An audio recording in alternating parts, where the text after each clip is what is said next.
পানির একটা তক্তার উপরে সাদ্দাদের মা যখন ঢেউয়ের তরঙ্গে ভাসতেছে, জাহাজ ডুবি হয়ে গেছে। আল্লাহ বলেন ইজহাব ইলাদ দুনিয়া ইজহাব ইলাল বাহার, চলে যাও ওই সাগরের উপরে। আজরাইল যে দেখো একটা নারী জাতি জাহাজের সব যাত্রী মারা গেছে, একটা যাত্রী জাহাজের জানলা দিয়ে বাইরে বেরিয়ে একটা তক্তার উপরে ভাসতেছে। একবার ঢেউ আসে, তক্তা তলিয়ে যায়, ঢেউ বেরিয়ে যায়, তক্তা ভেসে যায়। ওই তক্তায় একটা নারী কেবল বাঁচা আছে। এখন বর্তমান সময় তার প্রসব বেদনা শুরু হয়ে গেছে। প্রসব বেদনায় কষ্ট পাচ্ছে, ছটফট করছে, কিন্তু তার সাহায্য করার কেউ নাই নাই নাই। রে আজরাইল, ওই বাচ্চাটা যেই প্রসব হবে আমার কুদরতি কোন শব্দের মাধ্যম দিয়ে, সঙ্গে সঙ্গে বাচ্চাদের তক্তার উপরে রেখে ওর মার দেহ থেকে প্রাণটা বার করে নিয়ে আসবে। সাদ্দাত বলে এই ঘটনা, এই হুকুম আল্লাহ আমার উপরে যখন করলো, আমি এই দৃশ্য দেখে সাগরের মাঝখানে তক্তার উপরে ঢেউয়ের তরঙ্গে তক্তাটা এপাশ ওপাশ করছে, মাঝে মাঝে ঢেউয়ের তলায় তলিয়ে যাচ্ছে, আবার ঢেউ সরে গেলে ভেসে উঠছে। দীঘার সমুদ্র সৈকতে যাবেন, এই বাস্তব দৃশ্যটা দেখার সুযোগ পাবেন। আমার ভাইরা, আল্লাহ বললেন যা, বাচ্চা যেই প্রসব হয়ে যাবে ওর মার দেহ থেকে প্রাণটা বার করে নিয়ে আসবে। আজরাইল বলে আল্লাহ, এ দায়িত্ব আমার কাঁধে কেন দিয়েছেন? আমি এত মানুষের প্রাণ নাশ করেছি, আমার মনে কোনো দয়া মায়া আসেনি, কিন্তু আজকের এই দৃশ্য দেখে প্রাণ নাশ করতে যে আমার চোখ দিয়ে টপ টপ টপ টপ করে পানি পড়ছে। আমি কেমন নিষ্ঠুর! এই সাগরের মাঝে তক্তার উপরে সদ্যজাতা জন্ম নেওয়া বাচ্চা, তার অভিভাবক আহাবালার যিনি ছিলেন সে হলো তার মা। মার প্রাণ নাশ করালে বাচ্চাটারে কে দেখবে? আল্লাহ বাচ্চাটার দেখভাল কে করবে? আল্লাহ বলে আল্লাহু আলিমুন বিজাতিস সুদূর, তোমরা যা জানো না আমি তা জানি, আমিও তাদের অন্তরের গোপন খবর রাখি। সাদ্দাত বলে আল্লাহ ও বাচ্চা বাঁচবে। এই আজরাইল বলছে আল্লাহ ও বাচ্চা বাঁচবে। আল্লাহ বললেন না মহা, শুধু বাঁচবে না, ওই বাচ্চার বাপ নাই, মা নাই, ভাই নাই, বোন নাই, আপনজন কেউ নাই, অনাথ এতিম। ওই বাচ্চাটার আমি দেশের বাদশা বানিয়ে দেব। লক্ষ্য রেখো দিকে। তুমি বলছো সব হারা করে দিয়ে দিলাম, প্রাণনাশ করতে তোমার কষ্ট হচ্ছে, আমি ওরে একদিন এই অনাথ এতিম বাচ্চা, যার আহা বলা দুঃখ দেখার কেউ নাই, পাশে দাঁড়ানোর কেউ নাই, সান্ত্বনা দেওয়ার কেউ নাই, কান্না বন্ধ করার কেউ নাই, স্তনে দুধ দেওয়ার কেউ নাই, আমি আল্লাহ তারে পলে পলে তিলে তিলে এই দেশে বাস করিয়ে তারে বাদশা বানিয়ে দেব। আল্লাহ পারে না? পারে না? সাদ্দাত সম্পর্কে এই তথ্য যখন আল্লাহ আজরাইলকে দিলেন, আজরাইল বলছে ইয়া রব্বি, আয় আল্লাহ, এটাই তোমার কুদরতি ক্ষমতা। আল্লাহ বলেন শুধু কুদরতি ক্ষমতা না, ওই সাদ্দাতকে আবার তোর দিয়েই, তোর হাত দিয়ে প্রাণনাশ করিয়ে দুনিয়া থেকে আমার শত্রুকে নিপাত করে দেব। জোরে বলুন একটু সুবহান। সাদ্দাত ডেকে বলছে ভাই, তুমি যখন মালিকুল মৌত, প্রাণনাশকারী ফেরেশতা, আর তোমার হাতে বিশাল পাওয়ার, তোমারে কেউ বশ করতে পারবে না সে আমি জানি, তো আমি একটা অনুরোধ রাখছি, তোমার কাছে দাবি রাখছি, তুমি একটু এক পাশে সরে যাও, আমি একটু চক্কর দিয়ে ঘোড়ার পিঠে ঘুরে দেখি আসি, তারপরে যেটা ভালো বোঝো করো। আজরাইল বললেন লা ইয়াখি, ওটাও হবে না, কারণ ওয়ায়াফআলুনা মা ইউমারুন। জোরে বলুন আল্লাহু আকবার। ফেরেশতারা বলছে আল্লাহ যেটা বলে আমরা সেটা করি, আল্লাহ যেটা নিষেধ করে সেটা মানি, আল্লাহর হুকুম ছাড়া আমরা বাড়তি কোনো কাজ করি না। জোরে বলুন সুবহানাল্লাহ। আমরা আল্লাহর হুকুম নির্দেশ মেনে চলি, আল্লাহ যেটা বলে দিয়েছেন সেটা হবে। তোমার জান্নাতের ভিতরে ঘোরারও সময় দেওয়া যাবে না। সাদ্দাত বলল তবে রে, আমি বানিয়েছি জান্নাত, টাকা পয়সা খরচ করেছি আমি, হুর গেলেমান স্বরূপ যুবতী সুন্দর পোশাক পরিচ্ছদ পরিয়ে দাঁড় করিয়ে বেহেশতের দরজার রাস্তায় দাঁড় করিয়েছি আমি, আর আমি একটু দেখবো, উদ্বোধন করব, তারপরে যা পারো করো, তাও বললাম শুনবে না। ঘোড়ারে পাশায় বাড়ি লাগিয়ে বলছে, যা সামনে দরজা আটকে দাঁড়িয়ে আছে, ওরে ফেলিয়ে ঘাড়ের উপর দিয়ে ভিতরে চলে যা। এ ঘোড়া, সামনে দরজা আটকে যে দাঁড়িয়ে আছে, ওর ঘাড়ের উপর দিয়ে ফেলিয়ে দবিয়ে চলে যা। আচ্ছা, ঘোড়ার পক্ষে সম্ভব? আমরা যারা চিনতে পারি না, চতুষ্পাদ জন্তু তাদের চিনতে পারে না, তারা বেশি চিনতে পারে। ঘোড়া যে চায় না, জোর করে পাশায় বাড়ি দিয়ে যেই আজরাইলকে ঠেলে ফেলে দিয়ে ভিতরে ঢোকার চিন্তা নিলেন, আজরাইল আলাইহিস সালাম শুধু একটু চাবি মোড়া দিয়ে দিলেন। যেই চাবি মোড়া দিলেন, ঘোড়ার পিঠ থেকে ঝপাত করে কুমড়ো পড়ার মতো পড়ে গেল। দেশের লোকজন, যুবক যুবতী যারা দাঁড়িয়ে দেখছিল এই দৃশ্য, বলে, সর্বনাশ, কি হলো আমাদের খোদার? দৌড়া, চল, দরজার মুখে চল। কেউ বলছে আসলে সুন্দর দৃশ্য দর্শন করে বাদশাহ খোদা সাদ্দাদা ঠিক থাকতে পারেনি। এত দর্শনে এত সুন্দর জান্নাত হবে এটা কল্পনা করে পারেনি। তাই মনে হচ্ছে বেহুশ হয়ে পড়ে গেছে। এসে পরীক্ষা নিরীক্ষা করছে। যখন কোনো মানুষ মারা গেছে কি বেশি আছে, প্রথম নম্বর সিনটা হলো নাকের কাছে হাত দিয়ে দেখবেন, নিঃশ্বাস ফেললে একটা গরম হাওয়া বার হয়। এটা মারা গেছে কি বেশি আছে পরীক্ষা করার নমুনা। 2 নম্বরের সিনটাম হলো, যে ব্যক্তি জিন্দা থাকবে ওর পেটটা একবার উঁচু হবে, একবার নিচে হবে। ঠিক বললাম না ভুল বললাম? কারণ নিঃশ্বাস টানলে পেট উঁচু হয়, নিঃশ্বাস ছাড়লে পেট নিচু হয়। যে লোকটা নিঃশ্বাস টানবে না, নিঃশ্বাস ছাড়বে না, পেট একই মডেলে থাকবে, ওর ওঠা নামা করবে না। ওরা পরীক্ষা নিয়ে, তখন তার স্ট্যাথোস্কোপ তৈরি হয়নি, এই কানে দিয়ে যে মেশিন বুকে লাগায় না, ডাক্তারে লাগিয়ে বলছে ডেথ, তোমাদের রুগী আর বেঁচে নাই। এই মেশিনটা ধরিয়ে দেয় দেহের ভিতরে জান আছে কিনা, হার্ট সচল আছে কিনা। সেই যুগে তো এরকম মেশিন পাত্র ছিল না, তো পরীক্ষা নিরীক্ষা করা হতো। পরীক্ষায় দেখা গেল সব ফেল। লোকজন ধরাধরি করে বাইরে বার করে নিয়ে আসলো। দেখা গেল সাদ্দাত দুনিয়ার মোহমায়া ছেড়ে চলে গেল। আল্লাহ বলছে, ইন্নাল্লাহা লা ইউহিব্বু মান কানা মুখতালান ফাকুর। অভিমানী অহংকারীর অহংকারকে আমি আল্লাহ এক বিন্দু পছন্দ করি না। আর কেবল অহংকারের চাদর গায়ে থাকবে, এ চাদর আর কারো গায়ে মানায় না। জোরে বলুন একটু সুবহানাল্লাহ। বিদায় করে দিয়ে দিল। দুনিয়ার খোদা একটু নজরে উদ্বোধন করে দেখারও সুযোগ পাইনি। জোরে বলুন একটু আমিন। আসুন এবার আমি কোরআনের আয়াতের দিকে নিয়ে যাব। আপনারা অধৈর্য হচ্ছেন না তো? যদি অধৈর্য হন তাহলে শেষ করে দেব, কারণ দেখতে দেখতে 12টা বেজে এসেছে। মোহব্বত একটু কলেমারে জিকির লা ইলাহা ইল্লাল্লাহ, লা ইলাহা, লা ইলাহা ইল্লাল্লাহু মুহাম্মাদুর রাসূলুল্লাহ। আল্লাহ বলছেন, ও দুনিয়ার উচ্চ শিক্ষিত দামি দামি পণ্ডিতেরা, তোমরা শোনো, আমার কোরআনে 3টে জিনিসের তত্ত্ব পরিবেশন করলাম সূরা বাকারার শেষের দিকে। আর সময় দিলাম পশ্চিম দিকে সূর্য ওঠা পর্যন্ত। কত পর্যন্ত? পশ্চিম দিকে যতদিন সূর্য না উঠবে ততদিন পর্যন্ত তোমাদের সময় দিলাম আমার পাওয়ারের সমতুল্য হতে। যদি তোমরা আমার পাওয়ারের সমতুল্য হতে পারো তাহলে খোদাই দাবি ভাগাভাগি করে নেব। তোমরাও খোদা, আমিও খোদা, তোমাদেরও শক্তি আমার শক্তি সেম সেম সমান। অল্প সময় দিলাম না, হয়তো সময়ে কুলাতে পারবে না, এজন্য আমি লম্বা সময় দিলাম। যতদিন দুনিয়া ধ্বংস না হবে, পশ্চিম দিকে সূর্যোদয় না হবে, পূর্ব দিকে সূর্য অস্তমিত না হবে, ততদিন পর্যন্ত সময় দিলাম। আমার কোরআনে 114টি চ্যাপ্টার সূরা অধ্যায় দিয়েছে।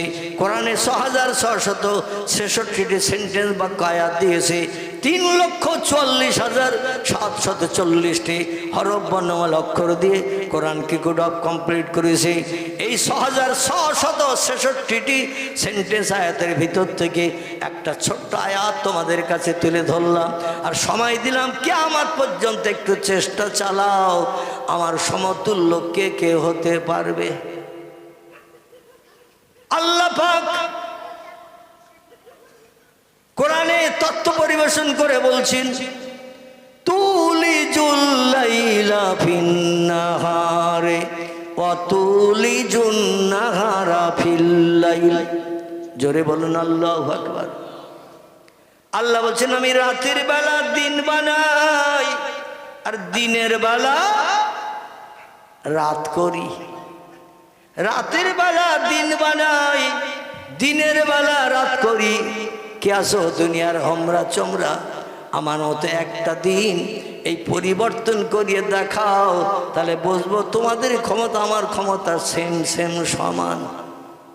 অতীতকাল থেকে নিয়ে বর্তমান কাল পর্যন্ত পৃথিবীর কোনো বিজ্ঞান, দার্শনিক, ইঞ্জিনিয়ার, ডাক্তার, মাস্টার, ভূতত্ত্ববিদ, রাষ্ট্রনেতা, রাষ্ট্রপতি কেউ কি পেরেছে এটা করতে? দিনের বেলা রাত করে দেখাতে, রাতের বেলা দিন করে দেখাতে পেরেছে কেউ? কিয়ামত পর্যন্ত পারবে?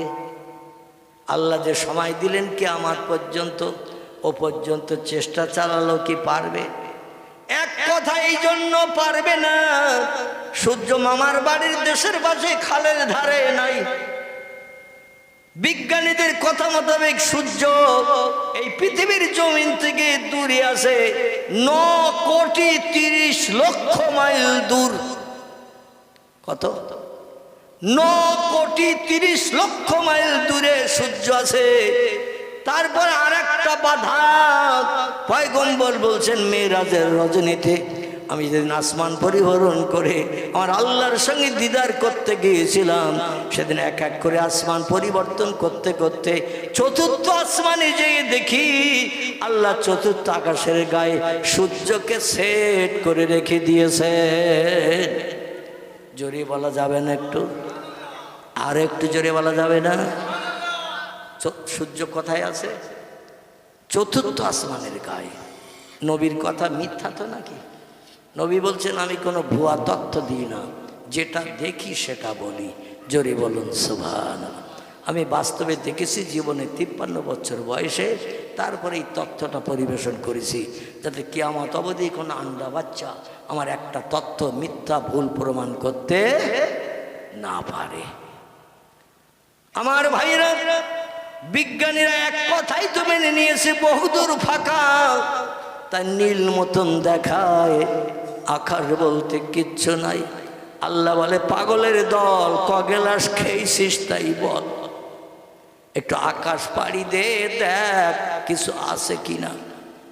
দুনিয়ায় যা আছে তার থেকে বেশি আসমান রেখেছি। জোরে বলুন একটু সুবহান। আমার ভাইরা, এখন বিজ্ঞানীরা কিয়ামত পর্যন্ত চেষ্টা চালায়, ওরা কি 4টে আসমান ভেদ করে সূর্য দেখতে যেতে পারবে?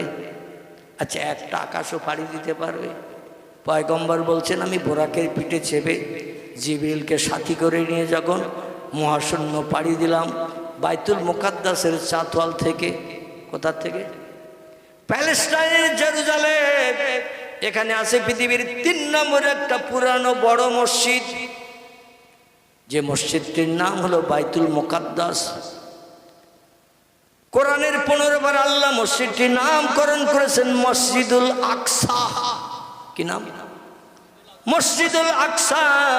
15 বার প্রথম লাইনে আল্লাহ এই মসজিদের নামকরণ করেছেন মসজিদুল আকসা। একে বলা হয় বাইতুল মুকাদ্দাস। এই মসজিদের ভিত গেড়েছিলেন পয়গম্বর দাউদ নবী, কাজ শেষ করেছিলেন পয়গম্বর সুলাইমান নবী। জেন জাতিদের দিয়ে মরণের পরও 6 মাস দাঁড়িয়েছিলেন লাঠি ঠেকিয়ে দাঁড়িতে। এই মসজিদে বর্তমান 1,75,000 মানুষ একসঙ্গে জামাতে নামাজ পড়ার সুযোগ পায়। আপনাদের মুরারিশার মসজিদের থেকে ছোট তো ওই মসজিদটা? কি ছোট তো? 1,75,000 মানুষ যে মসজিদে জামাতে একসঙ্গে নামাজ পড়ার সুযোগ পায়। এই মসজিদের ভিতরে পয়গম্বর 2 রাকাত নামাজ পড়লেন। ফাজেনাল মুয়াজ্জিন সুম্মা সাল্লা রাকাতাইনি ইমামান। জোরে বলুন আল্লাহু আকবার। পয়গম্বর বলছেন রাতের বেলা যখন গেছি, যেদিকে আদম সফিউল্লাহ থেকে ঈসা রুহুল্লাহ পর্যন্ত সব পয়গম্বর মসজিদে আকসায় হাজির। জিজ্ঞাসা করলাম তোমরা কারা, কি জন্য এসেছো? বলে আমরা মুক্তাদি হয়ে ইক্তেদা করব আপনার পিছনে, কারণ হাসরের মাঠে পাস করতে পারবো বিশ্বাস নাই, তাই ইমামের পিছনে আমরা ইক্তেদা করে আজ নামাজ পড়ে আল্লাহর কাছে আবার ফিরে যাব। বিপদের দিন যাতে তোমার হাত বরাবর সাহায্য পাই। জোরে বলেন একটু সুবহান। নবী বলছেন ফায়জানাল মুয়াজ্জিন, জিবরিল আমিন নিজেই মুয়াজ্জিন হলেন, তিনি নিজেই আজান দিলেন। কেন এত বড় জামাত আর পৃথিবীতে কোনোদিন হয় নাই। ফেরেশতা কুল এসেছে, দুনিয়ার অগণিত পুরানো পয়গম্বর এসেছে। জমজম করছে বাইতুল মুকাদ্দাস রাতের বেলা। ভোরবেলা বসিরহাটের ডকঘাটে যেমন সবজি বাজার চলে, ওই রকম শুধু হুড়ুহুড়ি চলছে। নবী বলেন আজান শেষ হয়ে গেল, আমাকে জিবরিল ঠেলে দিলেন মেহরাবের ভিতরে। আমি মুহাম্মদ রাসূলুল্লাহ 2 রাকাত নামাজ পড়িয়ে দিলাম, ডাইনে বামে সালাম ফিরিয়ে দিলাম, দিয়ে সকলকে মুক্তাদি বানিয়ে নিলাম। হাসরের মাঠে আমার মাধ্যম দিয়ে তারা যাতে সাহায্য পায়। জোরে বলুন সুবহানাল্লাহ। এবার বাইতুল মুকাদ্দাসের চাতওয়ালে বেরিয়ে বোরাকের পিঠে চেপে উদ্যোগ গগন ভ্রমণ শুরু করেছিলাম। চলতে চলতে চলতে চলতে প্রথম আকাশের দরজায় যখন গেলাম, যে দেখি দরজা লক আপ করা। এই বড় বড় বিল্ডিংয়ে সামনের পাঁচিলের দরজায় দরওয়ান থাকে না, যে কোনো মানুষ ঢুকতে পারবে, অনুমতি নিতে হবে মালিকের, ঠিক কি না? কিংবা তার অনুমতির প্রমাণপত্র দেখাতে হবে। ফেরেশতারা বলছেন মান আনতা মা ইসমুকা, কে আপনি, আপনার পরিচয় দিন। দরজা খুলতে বলছেন। উনি বলছেন আনা রুহুল আমিন, আমি হলাম আল্লাহর ফেরেশতাদের ভিতরে সেরা, সব থেকে বেশি ইবাদত করার সুযোগ পেয়েছি আমি। জোরে বলুন সুবহানাল্লাহ। বলে মা হালুকা মাকবার কি খবর? বলছে আজ আমার সঙ্গে একজন মেহমান এসেছে, তাড়াতাড়ি করে দরজা খোলো। দরওয়ানরা বলছে মেহমানকে নাম বলো। যে কোনো লোকের নাম বললে দরজা খোলা হবে না। না না, মেহমানকে নাম বলো। জিবরিল বললেন হাজা সাইয়্যিদুল আম্বিয়া রাহমাতাল লিল আলামিন খাতামান নবিয়্যিন শাফিয়াল মুজনাবিন রাহিতুল আশিকিন মুরাদুল মুশতাকিন সিরাজুস সালিকিন মিসবাহুল মুকাররাবিন জাদ্দুল হাসানুল হুসাইন আবিল কাসিম, যার মধুর নাম আল্লাহ নিজেই পছন্দ করে রেখেছেন মুহাম্মাদুর রাসূলুল্লাহ। সকলে জোরে বলুন সাল্লাল্লাহু আলাইহি ওয়াসাল্লাম। ফেরেশতারা বলেন ওনাকে কি ডাকা হয়েছে? জিবরিল বলেন নাম হ্যাঁ। ফেরেশতারা বলেন মারহাবা বিহি ফানিমাল মাজিউজাত, আপনার আগমন শুভ হোক, উদ্দেশ্য পূরণ হোক, মনোবাঞ্ছা বাস্তব জীবনে রূপায়িত হোক। ইজহাব, আপনি যান, দরজা দিয়ে উপরের দিকে চলে যান। তাহলে এতটা পয়গম্বর মুহাম্মদ রাসূলুল্লাহর জন্য কথা বলা বলের পরে দরজা খোলা হলো, আর বিজ্ঞান বলবেই আর দরজা খুলে দেবে? দেবে তো নাকি? দার্শনিকরা বলবে আর দরজা খুলে দেবে? যারা পেশাব করে কি করি, বসে না দাঁড়িয়ে? ওদের পেশাব করতে হয় দাঁড়িয়ে। আবার ওই সময় পেশাবের সময় আবার সিগারেটও টেনে টেনে হাওয়া ধোঁয়া বার করতে হয়, ঠিক কি না? যাদের হাজারো হারাম খাবার খেতে হয়, শুকরের গোশত থেকে শুরু করে মদ থেকে শুরু করে আল্লাহ যত জিনিস হারাম করেছেন, এগুলো তাদের প্রিয় খাবার। আর এরা যে বললেই বোধহয় দরজা খুলে দেবে নাকি? জীবনে কি কল্পনা করা যাবে দরজা খুলবে? আহা, সেই নবী বলছি চতুর্থ আসমানে যখন গেলাম, পয়গম্বর ইউসুফ নবীর সঙ্গে সাক্ষাৎ করলাম। দেখি সূর্যটা ওই আকাশের গায়ে সেট করা রয়েছে। তো সূর্য আলো নিচের দিকে দিচ্ছে না, সূর্য আলো দিচ্ছে উপরের দিকে। কোন দিকে? আমরা এই পৃথিবী থেকে দেখি সূর্য আলো দিচ্ছে নিচের দিকে। খোদার কসম, তাফসীরের কিতাবে লেখা হয়েছে সূর্য নিচের দিকে আলো দেয় না, এ সূর্য আলো দেয় উপরের দিকে।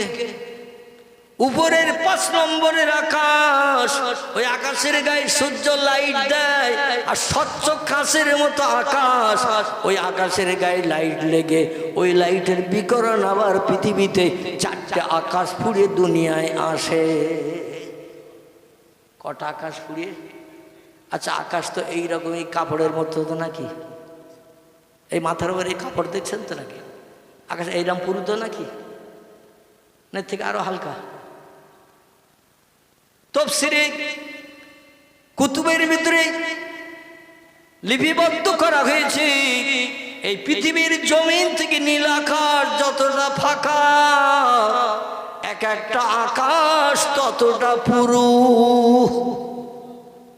এই দুনিয়ার জমিন থেকে নীল আকাশ যতটা ফাঁকা, এক একটা আকাশ ততটা পুরু, তার উপরে আবার ততটা ফাঁকা। তারপরে 2 নম্বরের আকাশ আবার ততটা পুরু, তার উপরে 3 নম্বরের ফাঁকা জায়গাটা আবার ততটা, তার উপরে 3 নম্বরের আকাশ ততটা পুরু। এইভাবে 7টা ফাঁকা 7টা আকাশ হওয়ার পরে আল্লাহ বলছেন উপরে আরেকটা জায়গা বানিয়েছে, নাম হলো তার সিদরাতুল মুনতাহা। কি নাম? সিদরাতুল মুনতাহা, আকাশের শেষ সীমা।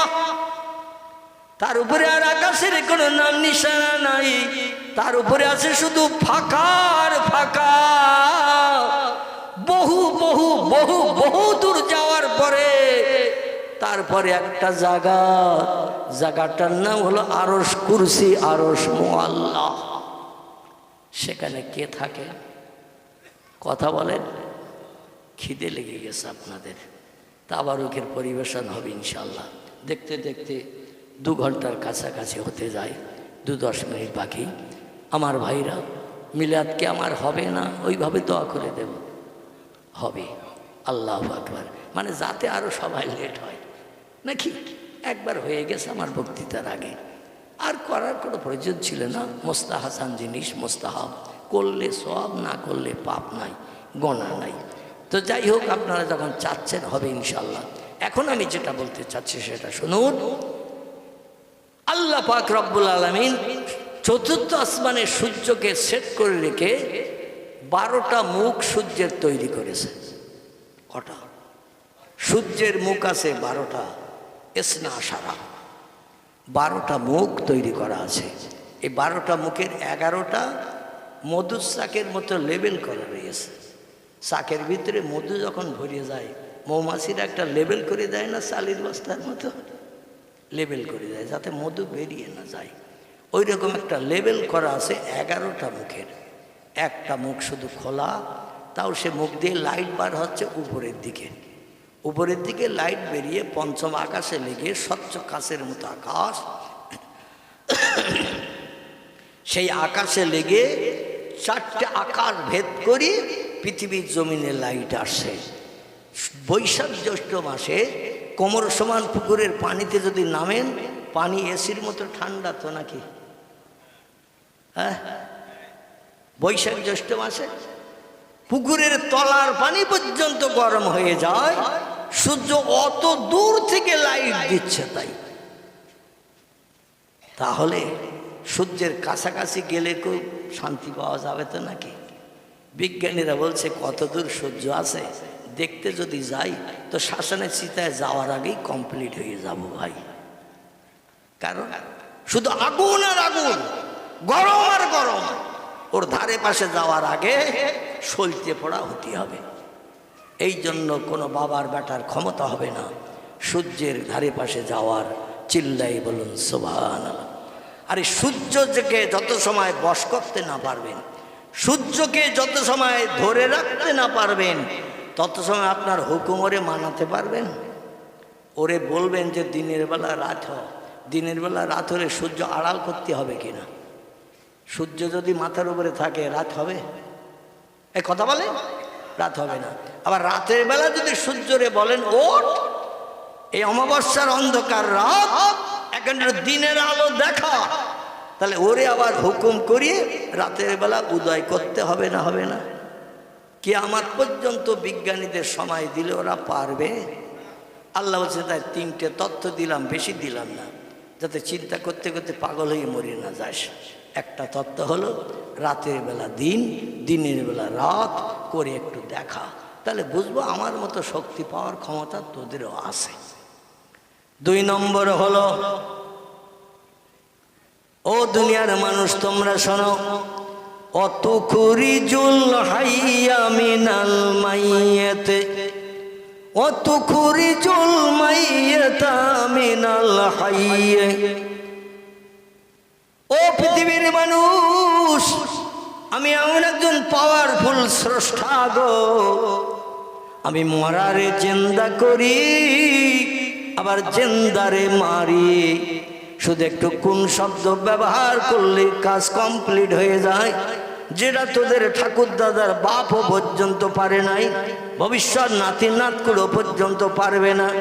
এক জায়গায় দাঁড়িয়ে মুখে বলবি মর, মরবে নাকি কেউ? আবার কোনো মরা মানুষকে দেখে যদি বলি জিন্দা হয়ে উঠে দাঁড়া, দাঁড়াবে নাকি কেউ? পারবে কারা? এই কাজটা করতে পারবেন সমস্ত সৃষ্টির মালিক যিনি, তিনি হলেন আল্লাহ। আর আল্লাহকে বশ করেছে যারা, তারা জোরে বলুন সুবহানাল্লাহ। বুঝতে পারছেন কোথায় এনেছি? এই কাজটি করতে পারবেন তিনি, যিনি হলেন সব সৃষ্টির মালিক, তিনি হলেন আল্লাহ সুবহানাহু ওয়া তাআলা। আর একটি দলের মানুষ এই কাজটি করতে পারবেন যারা আল্লাহকে বশ করে নিয়েছে, আল্লাহ যেটা চেয়েছে, তারা যেটা আল্লাহরে দিয়ে খুশি করেছে, আবার তারা যেটা চেয়েছে আল্লাহ সেটা না দিয়ে পারে নাই। জোরে বলুন একটু সুবহানাল্লাহ। ছোট্ট একটা তথ্য দেই, কোরআনের তাফসীরের ভিতরে লিপিবদ্ধ হয়েছে। একদিন মুসা নবী আল্লাহর সঙ্গে কথা বলতে তুর পাহাড়ে গেছে। কোথায়? খুব সংক্ষেপ করে বলি, তুর পাহাড়ে গেছে। কোহে তুর।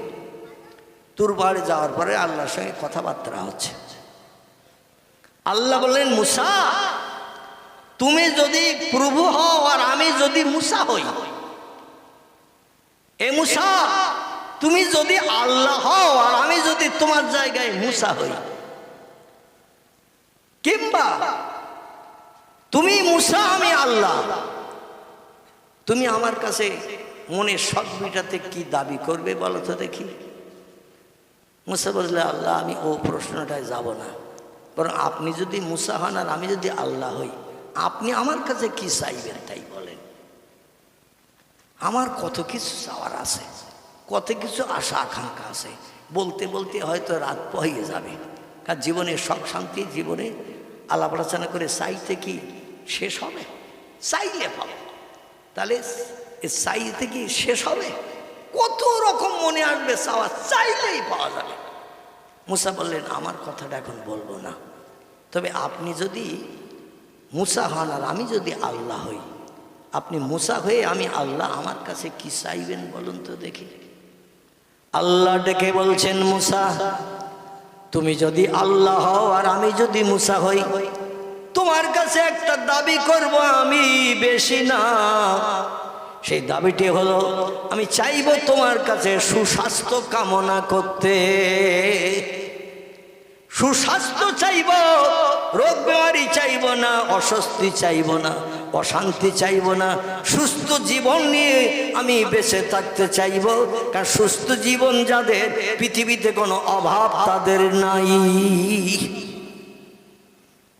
আমার ভাইরা, এই পয়গম্বর বলছেন, না মিয়া রব্বি, আপনি সঠিক তথ্য দিয়েছেন, যার শরীরে রোগ বেমারি নাই, অসুস্থতা নাই, কোনো অসুবিধা নাই, এর মতো সুখী জীবনওয়ালা পৃথিবীতে আর কেউ নাই। এই জন্য ইংরেজিতে একটা প্রবাদ আছে, বাংলায় তথ্য আছে, স্বাস্থ্যই সম্পদ। স্বাস্থ্যই সম্পদ। সুস্বাস্থ্য মানুষের জীবনে অনেক উত্তম, উন্নত। আরেকদিন মুসা নবী গেছেন তুর পাহাড়ের জমিনে, গেলে বলছেন, আল্লাহ তুমি মনে হয় আমারে খুব বেশি ভালোবাসো না, আমি পয়গম্বর, তোমার দিনের দাওয়াত, কলেমার দাওয়াত দেশের মানুষের কাছে দেই, কত গালিগালাজ শুনি, মারধর খেতে হয়, গলা ধাক্কান খেতে হয়, সপাটা খাত খেতে হয়। আল্লাহ কাঁদতে কাঁদতে বাড়ি ফিরি, আবার ধৈর্য ধারণ করে কলেমার দাওয়াত দিতে যাই, কিন্তু আমি যেন মনে মনে ধারণা করি তুমি আমারে খুব বেশি ভালোবাসো না। আল্লাহ বলছেন, মুসা তোমার তথ্যটা সঠিক না, তুমি আমার জালালি কদরের পয়গম্বর, অবশ্যই তোমারে আমি ভালোবাসি, তবে শোনো মুসা, তোমার যেমন ভালোবাসি আমি আর একটা দলের মানুষেরা তেমন ভালোবাসি। জোরে বলুন সুবহান। মুসা বলছেন, মা হাজা, কারা তারা? আল্লাহ, কারা তারা? আল্লাহ বলছেন, তারা হলো আমার বন্ধুর দল, অলিয়া উলিয়ার দল। তারা ফকিরও হতে পারে, মিসকিনও হতে পারে, এতিম গরিবও হতে পারে, যারা আমি আল্লাহ ছাড়ার কিছু চেনে না, আমি তাদের পয়গম্বরদের মতো ভালোবাসি। জোরে বলুন সুবহান। শুধু তাই নয়, বরং পয়গম্বরদের থেকেও আমি মাঝে মধ্যে অলিদের আরো বেশি ভালোবাসি। মুসা শুনে মন গরম হয়ে গেল। পৃথিবীতে সব থেকে দামি মানুষের নাম হলো পয়গম্বর, আর ফকির ফাঁকরা রাস্তাঘাটে ঘুরে বেড়ায়, ভিক্ষুক, আল্লাহর ইবাদত বন্দি ঘোষণা করে, রাস্তাঘাটে চলে, সুবহানাল্লাহ আলহামদুলিল্লাহ পড়ে, তাসবিহ তাহলিল পাঠ করে, আল্লাহ নবীদের থেকেও বেশি ভালোবাসে।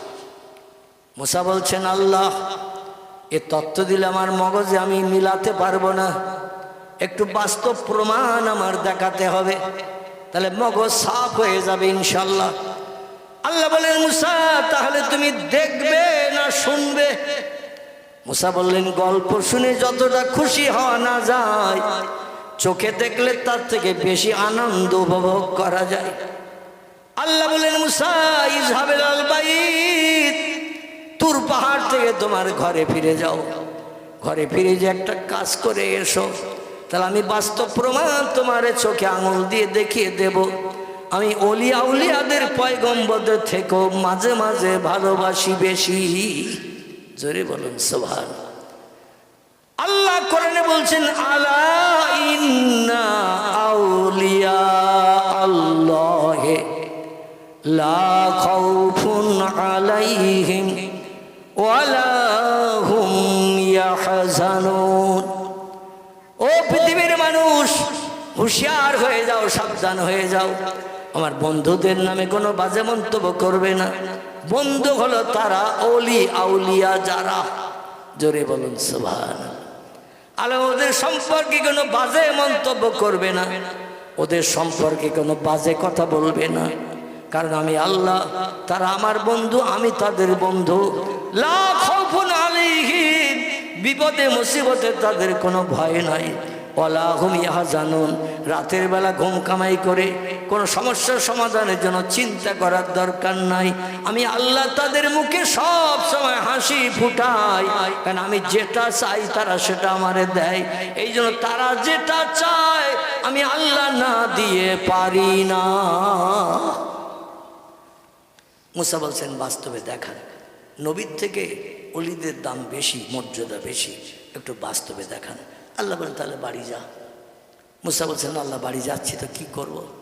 আল্লাহ বলছেন, তুমি একটা পেয়ালা নিয়ে তোমার এলাকায়, মিশরের দেশে যে এলাকায় বাস করো, ওই এলাকায় যে লোকজনকে বলবে, আমি আল্লাহর সঙ্গে তুর পাহাড়ে কথা বলতে গিয়েছিলাম, আল্লাহ বান্দার কাছ থেকে একটা তোহফা চেয়েছে, গিফট চেয়েছে।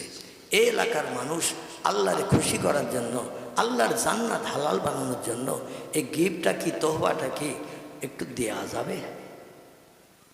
নিশ্চয়ই দেশের মানুষ আল্লাহ চেয়েছে, না দিয়ে পারবে না। তো বলছে, আল্লাহ কি চাইব? আল্লাহ বলেন, তুমি যে দেশের মানুষকে বলবে বান্দার দেহের ভিতরে যে জায়গাটা সব থেকে দামি, উত্তম, সেই জায়গা থেকে এক পেয়ালা গোশত কেটে আনতে। কি কেটে আনতে? এক পেয়ালা গোশত, দেহের যে জায়গাটা তার খুব পছন্দনীয়, তার খুব প্রিয়, সেই জায়গা থেকে এক পেয়ালা গোশত কেটে নিয়ে আমার কাছে তুর পাহাড়ে আসবে, তাহলে আমি তোমার চোখে আঙুল দিয়ে দেখিয়ে দিয়ে দেবো পয়গম্বরের থেকে অলিদেরও আমি মাঝে মাঝে বেশি ভালোবাসি। জোরে বলুন সুবহানাল্লাহ। মুসা বলছেন, এই কাজ, এ তো আমি খুব তাড়াতাড়ি কালেকশন করে নিয়ে আবার এই তুর পাহাড়ে হয়তো দিনের ভিতরে ঢুকে যাবো ইনশাল্লাহ। আল্লাহ বলেন যাও, যাও চলে যাও। সংক্ষেপ কথা, মুসা নবী বাড়ি ফিরলেন, কাপড় চোপড় ছাড়লেন, স্বাভাবিক পোশাক পরিধান করলেন, বিবির কাছ থেকে একটা বাটি নিলেন, তরকারি বাটি মনে করুন, কিংবা গোশের বাটি, একটা কাপ মতো পেয়ালা মতো নিলেন, আর একটা ধারালো ছুরি নিলেন, নিয়ে পাড়ায় ঢুকে বলছেন, ও পাড়া প্রতিবাসীরা, ও দেশবাসীরা, আজকের আল্লাহর সঙ্গে তুর পাহাড়ে মাথায় দাঁড়িয়ে দাঁড়িয়ে গল্প গুজব করলাম, শেষে আল্লাহ আমাদের ঈমান পরীক্ষার জন্য, আল্লাহ আমাদের কেমন প্রিয় আর আমরা আল্লাহর কেমন প্রিয় যাচাই করার জন্য দেহের সব থেকে প্রিয় পছন্দনীয় জায়গা, ওখান থেকে এক পেয়ালা গোশত আল্লাহ কেটে দিতে বলেছেন, কে দেবে বলো? সবাই চিন্তা ভাবনা করছে, দেহের থেকে গোশত কেটে দেওয়া জীবন্ত অবস্থায় এ কি কোনো মানুষের পক্ষে সম্ভব হবে? আমাদের মাঝে মধ্যে কাটাকুটি হয়, অপারেশান হয়, তবে ইনজেকশন করি, বেহুশ করি, ঠিক কি না? আচ্ছা, হুশ থাকা অবস্থায় কারো পায়ের থেকে, বুকের থেকে, গলার থেকে যদি মাংস কাটে, ও চুপ করে থাকবে? ও বাপরে গেছি করবে কি না, মারে গেছি করবে কি না, ডাক্তারের এক লাঠি মেরে কলিজা গরম করে দেবে কিনা? বলে আমার গায়ে থেকে মাংস কাটতেছ, জ্বালা আমার করতেছ, তোমার করতেছ না। এই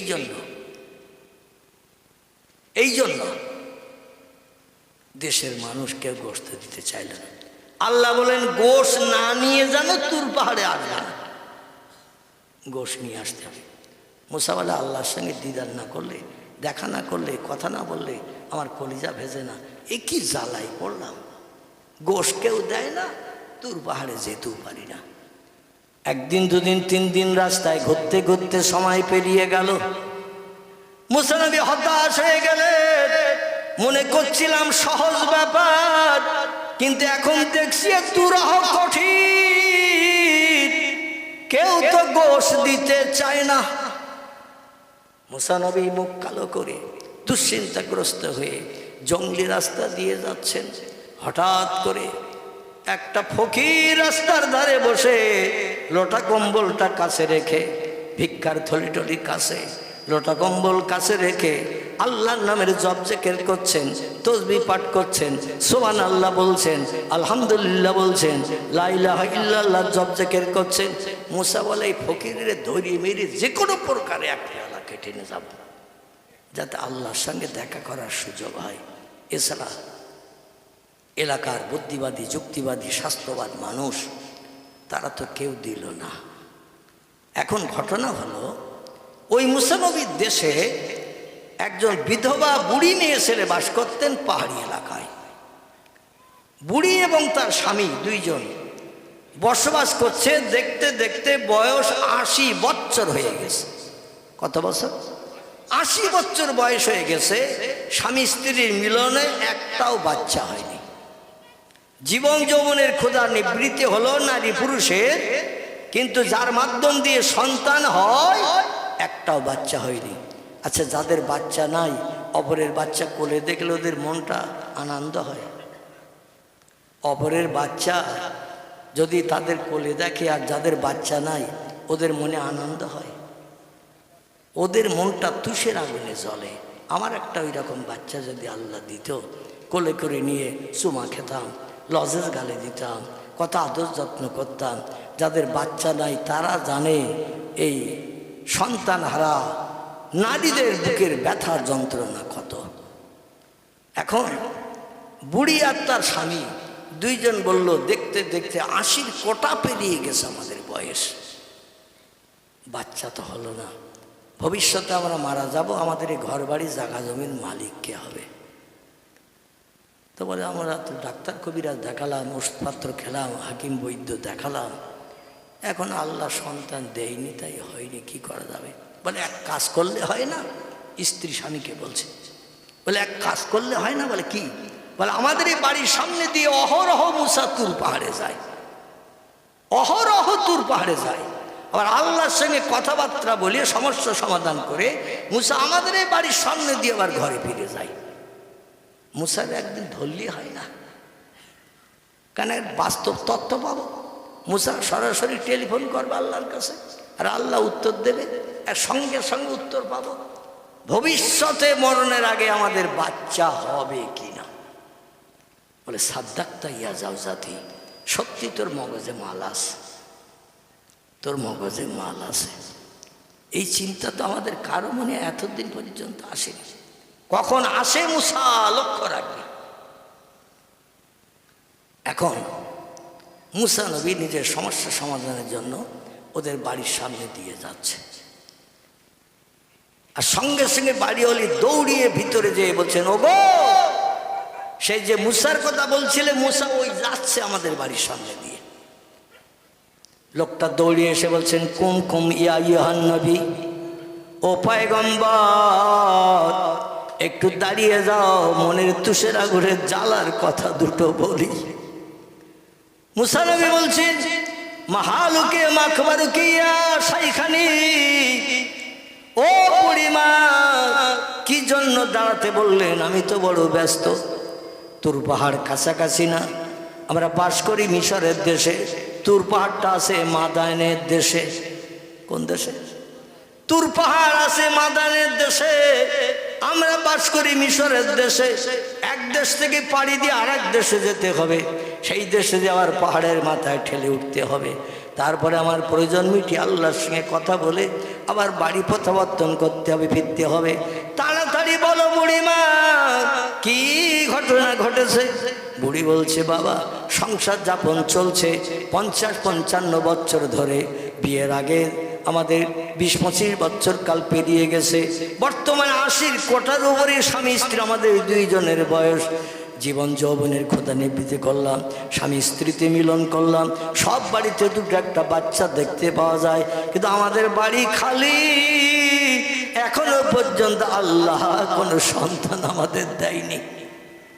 কত ডাক্তার দেখালাম, কবিরাজ দেখালাম, বৈদ্য দেখালাম, হাকিম ডাকলাম, ওষুধপত্র কত দিল, কত খেলাম, সব বিফলে মাঠে মারা গেল, কোনো কাজ হলো না। তাই আমরা স্বামী স্ত্রী এক জায়গায় বসে আলোচনা করতে করতে তোমার নামটা মনে পড়ে গেল। ও বাবা তুমি যাচ্ছ কোথায়? আইনা তাযহাবিয়া মুসা ইবনে ইমরান, রে ইমরানের বেটা মুসা যাচ্ছ কোথায়? বলে তুর, আমি জাবালে তুর পাহাড়ে যাচ্ছি। বলছি কি জন্য? বলে আল্লাহর সঙ্গে কথা বলবো, সমস্যার সমাধান করব।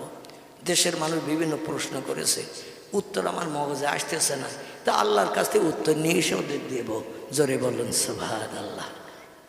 তো বলছে শোনো, আল্লাহর সঙ্গে যখন কথা বলতে যাচ্ছ, সমস্যার সমাধান করতে যাচ্ছ, আমাদের একটা কথা, তোমার কথা মিটে যাওয়ার পরে কি বলতে পারবে আল্লাহর কাছে? মুসা নবী বলছেন, মাহালুকে মাকবার কি আশাইখানি, কি বলতে হবে, কি খবর বলেন তো? বলছে আল্লাহ তো আমাদের বাচ্চা এখনো পর্যন্ত দেয়নি, 80 কোটার উপরে বয়স হয়ে গেছে, আর ভবিষ্যতে আমরা আশা রাখবো না, নিশ্চিন্তে শুধু ঘুমাবো। ভবিষ্যতে বাচ্চা হওয়ার আশা যদি পাই তাহলে আমরা একটু চিন্তা ভাবনায় থাকবো। আর আল্লাহ যদি বলে ওদের বাচ্চা নাই হয়, তাহলে বেকার ডাক্তার কবিরাজ কেন ডাকবো, পয়সা কড়ি কেন খরচ করব, কেন আশায় থাকবো, নিশ্চিন্তে ঘুমাবো। মুসা বললেন না, ই আশাই খানি, কথাটা তো বাস্তব সত্য। তো ঠিক আছে, আমার কথাবার্তাগুলো মিটিয়ে নিয়ে আপনাদের কথাটা আল্লাহর কাছে তুলে ধরবো, আল্লাহ কি উত্তর দেয় সেটা যাওয়ার পথে তোমাদের বলে যাব। জোরে বলুন সুবহানাল্লাহ। বুড়ো বুড়ির আর খাওয়া দাওয়া নাই, কখন মুসা ফেরবে? আল্লাহর সঙ্গে সরাসরি তথ্য নিয়ে আসবে। আচ্ছা, এ তথ্যের ভিতরে কোনো মিথ্যার সংযোজন আছে? মিথ্যার কোনো সম্পর্ক আছে? আল্লাহ যেটা বলবেন সেটা 100% দুধে দেওয়া সত্য কিনা? 100% দুধে দেওয়া সত্য। এই সত্য তথ্যটা নেওয়ার জন্য ওরা শুধু রাস্তা দিয়ে উঁকি মারতেছে, এই সেই তুর পাহাড়ের রাস্তা। কখন ফেরবে মুসা, কখন ফেরবে? হঠাৎ দেখে মুসা নবী আসতেছে। আসসালামু আলাইকুম ইয়া ইহান নবী। নবী সালাম গ্রহণ করেন। মুসা বলছেন ওয়ালাইকুম আসসালাম মাহালুকে মাকবর কিয়া শাইখানি ইয়া আখি, ও বুড়ো ভাই, ও বুড়ি মা, কি খবর বলেন? বলছে আমাদের সেই খবরটা শোনার জন্যই তো রাস্তার দিকে শুধু এক দৃষ্টিতে তাকিয়ে আসি, কাজ করি মনে আর চোখে তাকাই রাস্তায়, কখন তুমি ফেরো? এখন আমাদের খবরটা বলেছিল আল্লাহর কাছে, বলছে ওয়াদা করে গেছি, ইন্নাল্লাহা লা ইখলিফুল মিয়াদ, আল্লাহ যেমন ওয়াদা ভঙ্গ করে না, পয়গম্বরেরা ওয়াদা ভঙ্গ করে না। এই জন্য ওয়াদা করে গিয়েছিলাম, আমার কথাবার্তা মিটিয়ে তোমাদের কথা বলেছি। বলে আল্লাহ কি উত্তর দিয়েছে একটু বল, তাড়াতাড়ি বল। পয়গম্বর মুসা নবী মুখ কালো করে কান্নারত অবস্থায় বলছেন, বুড়িমা ও বাবাজি, খবর খুব ভালো না। আল্লাহর কাছে অনুরোধ করলাম, দেশের একজন প্রজারা নিঃসন্তান, বেজো বাজা বাচ্চা হয় না, তুষের আগুন জ্বলে হৃদয়ে, এ আগুন দেশের কেউ নিভাতে পারে না। নিভাতে পারেন যিনি, তিনি হলেন আল্লাহ সুবহানাহু ওয়া তাআলা। সেই আল্লাহর কাছে তোমাদের সম্পর্কে তথ্য দিতে গিয়েছিলাম। আল্লাহ বলেন, মুসা রে, ওই বুড়ো আর বুড়ির মরণের দিন পর্যন্ত আমি বাজা বানিয়ে রেখেছি, বেজো বানিয়ে রেখেছি। দুনিয়ার ওষুধ যদি গুলিও সব খাওয়ানো হয়, ওদের নসিবে তকদিরে বাচ্চা হবে না, ওদের নসিবে কোনো বাচ্চা হবে না। বলছে মুসা তাই? বলে হ্যাঁ। বলে তাহলে আশা ছেড়ে দেব? বলছে তা আল্লাহ তথ্য দিয়েছে, এখন কি করবে দেখো। বলে আল্লাহ তথ্য দিয়েছ আর তুমি তো মিথ্যা বলো না, তাহলে আর আশা করবো না যে আগামীতে বাচ্চা হলেও হতে পারে। মুসা নবী বলে চলে গেল। বুড়ো বুড়ি দুশ্চিন্তাগ্রস্ত হয়ে গেল। হঠাৎ 2-4 দিন যেতে না যেতে এক ফকির সাহেব, হাতে একটা থলি, এক হাতে একটা লাঠি, রাস্তায় আশপাশে পাড়ায় যেমন ঘোরে, ঘুরতে ঘুরতে আসছে আর বলছে যে একটা রুটি দেবে, আল্লাহ তার একটা বাচ্চা দেবে। যে 2টো রুটি দেবে, আমি ক্ষুধার্ত, কয়েকদিন খাই না, পিপাসায় জর্জরিত, পানিও পাই না, এই জন্য আমার যে পিপাসা নিবৃত্তি করবে, খাবার রুটি দেবে। একটা দিলে একটা বাচ্চা আল্লাহ দেবে, 2টো রুটি যদি দেয় আল্লাহ 2টো বাচ্চা দেবে। 3টে রুটি যদি আমারে খাইয়ে পেট পরিতৃপ্ত করে দেয়, আল্লাহ 3টে সন্তান পরস্পর দেবে। আচ্ছা, আমাদের এলাকায় কোনো ফকির যদি এরকম বলে, বাড়ির মেয়েরা কিছু দেবে না, দরজা লাগাবে, কি দেবে না? বলে ও বলার দরকার, বলতেছে মাল নেবে তাই। আসলে ওর মুখের কথার 1 শস্য দানা পরিমাণ দাম নাই। আমরা বর্তমান 21 শতাব্দীর মানুষ, আমরা কিন্তু কোনো কথা কোনো কিছু বিশ্বাস করতে চাই না। জোরে বলুন একটু নাউজুবিল্লাহ। বুড়ি স্বামীরে ডেকে বলছে, কই গো? বলে কি? বলে একটা ফকির কোথা থেকে এসেছে, 5-7 দিন নাকি অনাহারা, খাবার পায় না, পিপাসার পানিও পান করে না, খাবার পায় না। তাই এখন আমাদের দরজার সামনে এসে বলছে একটা রুটি দিলে আল্লাহ একটা সন্তান দেবে, 2টো রুটি আমারে খাওয়ালে, তুষের আগুন নিবারণ করলে, পেটের ক্ষুধা নিবৃত্তি করলে আল্লাহ 2টো বাচ্চা দেবে। ও বলতে 3টে রুটি দিলে 3টে দেবে। বুড়ো বলতে অর্থ রুটি দিয়ে দরকার নাই, আমাদের তো আবার খেতে হবে। তোর কথাটা সত্যি মিথ্যে যাচাইয়ের জন্য একটাতে, বেশি দিতে হবে না, বেশি দিলে তো মাল আমাদের ফুরিয়ে যাবে, আমরা খেতে পাবো না, একটাতে। ফকিরে ডেকে বলল, কুমিয়া আইয়ুহা সাইল, ও ভিক্ষুক ফকির একটু দাঁড়াও। দরজার সামনে ভিক্ষুক দাঁড়িয়ে গেল। বুড়িমা সযত্নে একখানা রুটি এনে বলছে, বাবা এই নাও, ক্ষুধা নিবৃত্তি করো, কলিজার পিপাসা দূর করো, এই নাও ঝরনার পানি পান করো। তো আমাদের জন্য একটু দোয়া করিও বাবা, আমরা স্বামী স্ত্রী 2 জন পূর্ব থেকে এই সময় পর্যন্ত নিঃসন্তান, আমাদের বাচ্চা নাই। তাই তুমি বলেছো একটা রুটি দিলে একটা বাচ্চা, 2টো রুটি দিলে 2টো বাচ্চা। বিশ্বাস করলেও মনের ভিতরে কুটকাট করে বাবা। তাই বেশি রুটি না দিয়ে একখানা দিলাম, দেখি তোমার দোয়ায় আল্লাহ আমাদের মুখে হাসি ফুটায় কিনা। ফকির রুটি খেয়ে পানি পান করে জঙ্গলের গাছতলায় যেয়ে বসে আল্লাহর দরবারে হাত তুলে 2 চোখের পানি ঝরঝর করে দাড়ি ভিজিয়ে কাঁদে আর বলে, আল্লাহ ও আল্লাহ, আমার কথার বিশ্বাস করে তোমার দুইজন বান্দা বান্দি একখানা রুটি আমারে দিয়েছে আল্লাহ, তবে তাদের আশা একটা বাচ্চা পাওয়ার আশা। আল্লাহ, তুমি বান্দার কাছে যা চেয়েছো, আমি তোমার অদম বান্দা, তাই তোমার দিয়ে খুশি করেছি আল্লাহ। তবে আমি একটি জিনিস যদি তোমার কাছে চাই, তুমি বান্দারকে অ্যাভয়েড করে দেবে, ফিরিয়ে দেবে। ও গো আল্লাহ, আল্লাহ বলছেন ফাম্মা সাইলা ফালা তানহার, বাড়ির দরজায় যদি কোনো ভিক্ষুক মেহমান যে দাঁড়ায়, কিছু না দিয়ে যেন ফিরিও না। যদি কোনো খাবার না থাকে, এক গ্লাস ঠান্ডা পানি হলো দিও, ওটাই হাসরের মাঠে তোমার জন্য নাজাতের ওসিলা হয়ে যাবে। আর একটু জোরে বলা যাবে না? ও আম্মা বিনিমাতি রব্বিকা ফাহাদ্দিস, যেদিন স্বামী স্ত্রীর হবে না, স্ত্রী স্বামীর হবে না, বাপ ছেলের হবে না, ছেলে বাপের হবে না, মা মেয়ের হবে না, মেয়ে মায়ের পাশে দিয়ে দাঁড়াবে না।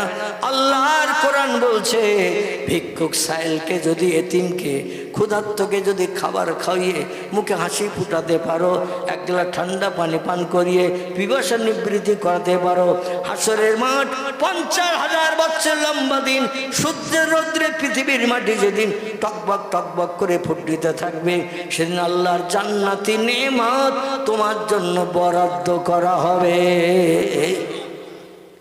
ভিক্ষুক ফকির বলে, আল্লাহ তুমি চোখের পানি বড় ভালোবাসো, চোখের পানি বড় পছন্দ করো।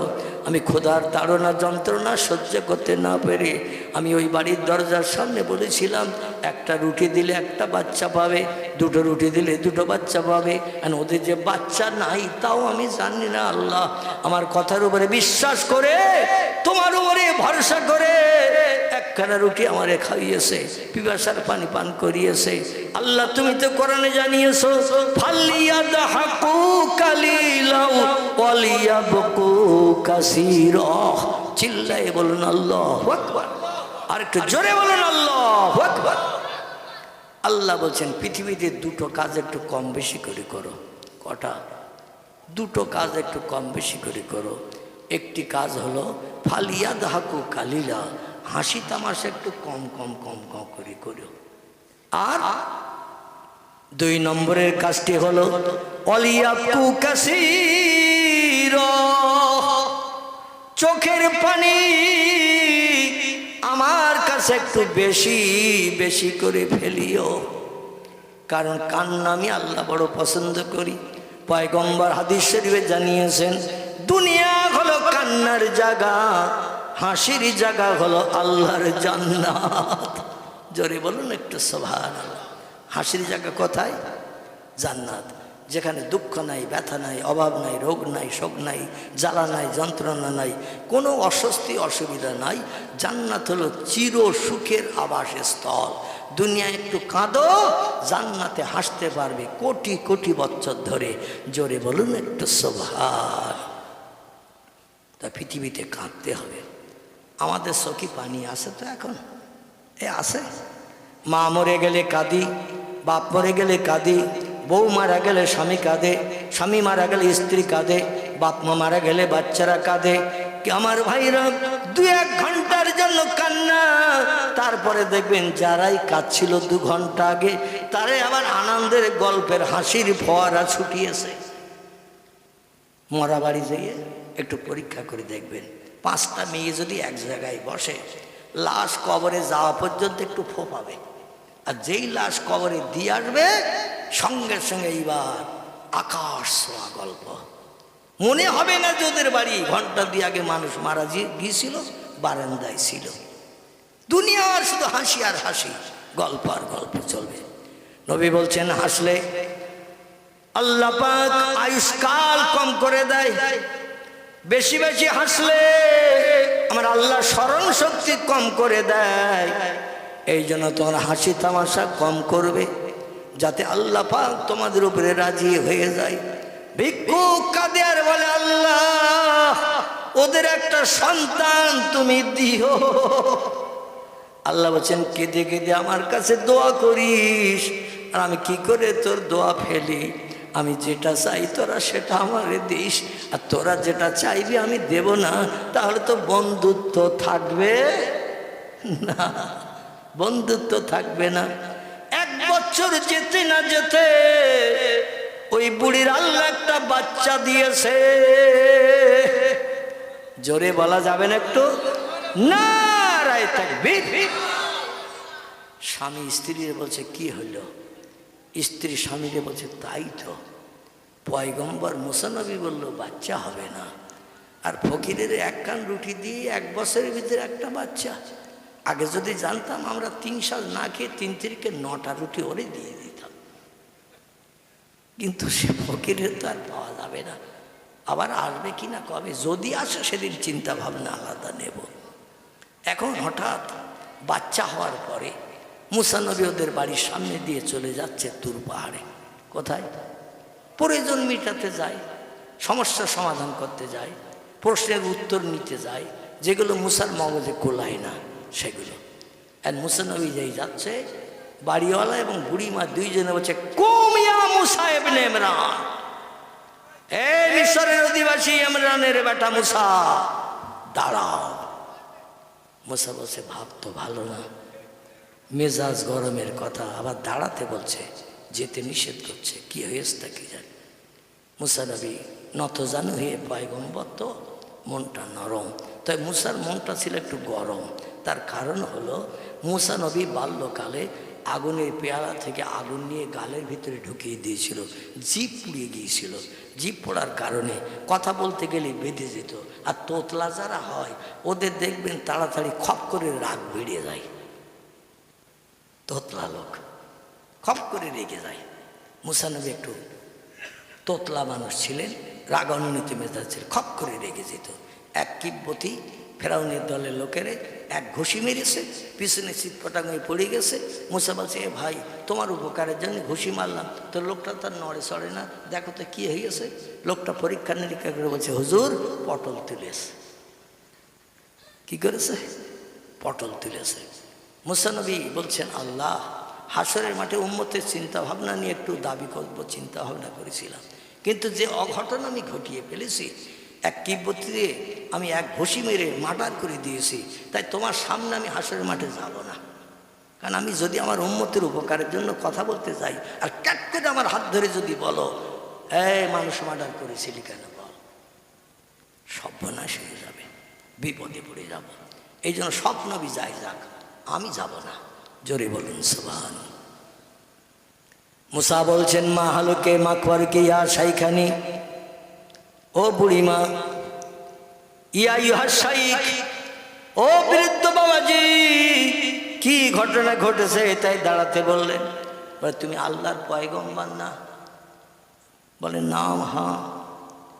আল্লাহ ওহি পাঠিয়েছেন জিবরিল, আসমানি কেতাব পাঠিয়েছেন তৌরিত, এরপরও বিশ্বাস করো না?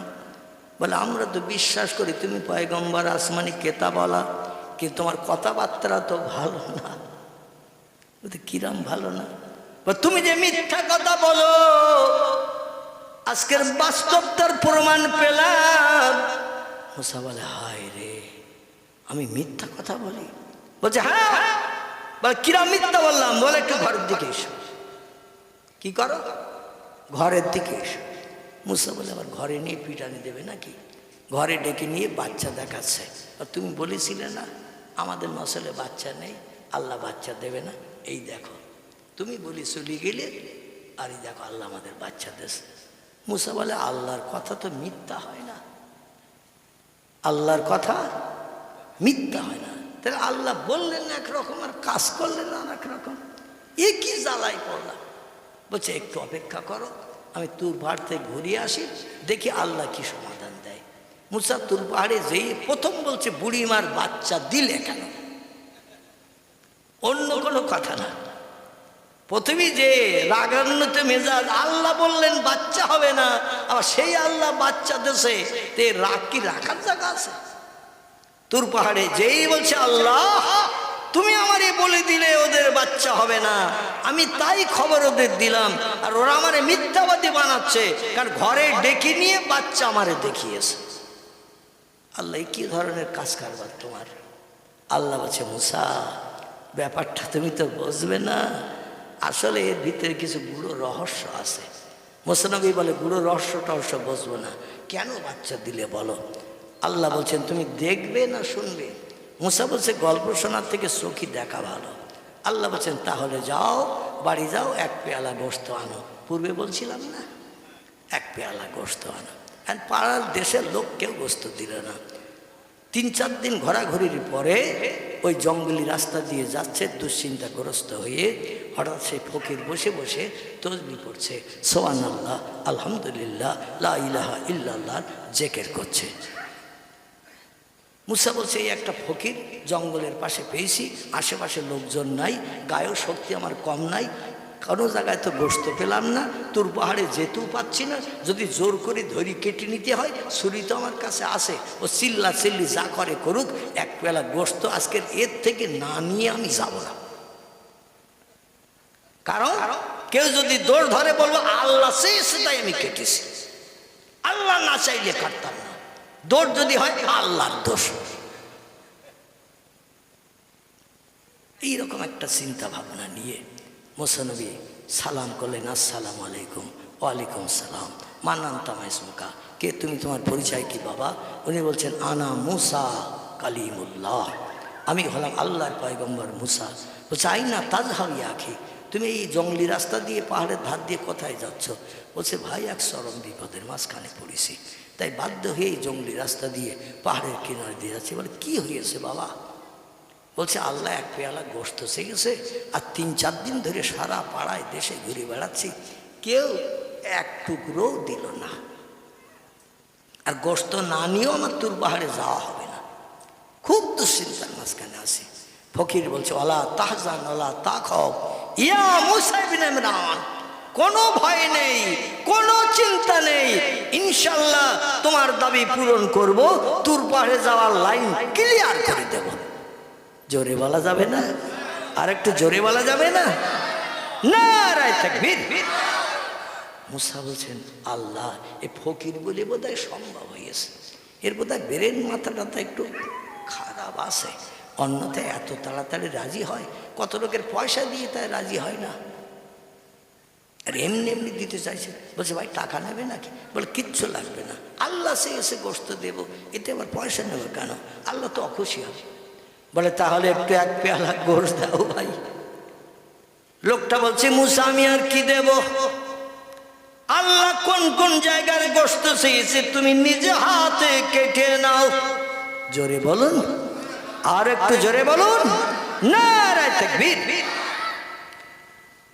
হাতের থেকে, পায়ের থেকে, উরুর থেকে, পিঠের থেকে, বিভিন্ন জায়গা থেকে একটু একটু কেটেছে, এক পেয়ালা ভর্তি হয়ে গেছে। ভিক্ষুক ফকির ডেকে বলছে মুসা পেয়ালা খালি। মুসা বলছে লা ইয়া শাইখ, না পেয়ালা খালি না, পেয়ালা ভর্তি হয়ে গেছে। ফকির বলছে আমার দেহের আর কোন কোন জায়গা বাকি? বলে দেহের এখনো অনেক জায়গা বাকি আছে কাটতে। বলে যেখান থেকে কাটনি আল্লাহ যদি সেখানকার গোশত চাই, তাহলে তোর পাহাড় থেকে তোমার তো আবার ফের ফিরে আসতে হবে, আবার সেখান থেকে কেটে নিয়ে যেতে হবে, রাস্তা তো কম না, বরং তুমি সব জায়গা থেকে একটু একটু কাটো। আচ্ছা যত জায়গায় কাটা হবে ব্যথা দরদ লাগবে না? লাগবে না? যত জায়গায় কাটা হবে তত জায়গায় ব্যথা দরদ লাগবে। ফকির বলে যত ব্যথা লাগে লাগুক, যত দরদ হয় হোক, যত কষ্ট পাই পাই, আল্লাহকে খুশি করতে আমি চাই। জোরে বলুন একটু সুবহানাল্লাহ। সব জায়গা থেকে একটু একটু করে গোশত কেটে পেয়ালা ছাপিয়ে ভর্তি করে নিয়েছেন। মোটে পাচ্ছিল না এক টুকরো, আর একজন দিয়েছেন সারা বডির থেকে একটু একটু করে কেটে এক পেয়ালা ছাপিয়ে দিয়ে দিয়েছেন। মুসা মনের আনন্দে চলতে চলতে তুর পাহাড়ে হাজির। যাওয়ার রাস্তা ক্লিয়ার হয়ে গেছে, গোশত হাতে পেয়েছে, আর উপায় আছে নাকি? ওইখান থেকেই চলে গেছেন, আর বাড়ি ফেরে নাই। বলে আগে আল্লাহর সঙ্গে দেখা করে আসি, আজ কয়েকদিন যাওয়ার লাইন পাই না। ফকির আমার লাইন সোজা করে দিয়ে দিয়েছে। মুসা নবী তুর বাড়ি উঠে বলছেন ইয়া রব্বি, ও আমার আল্লাহ, কি মুসিবতে আমারে ফেলে দিয়েছিলেন।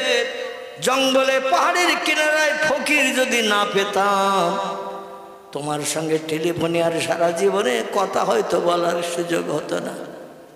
এক ফকিরকে পেয়েছিলাম বলে এই তুর পাহাড়ে আসার সুযোগ হয়ে গেল। আল্লাহ, তুমি এক পেয়ালা চেয়েছো, দেখো পেয়ালা ভর্তি হয়েছে কিনা।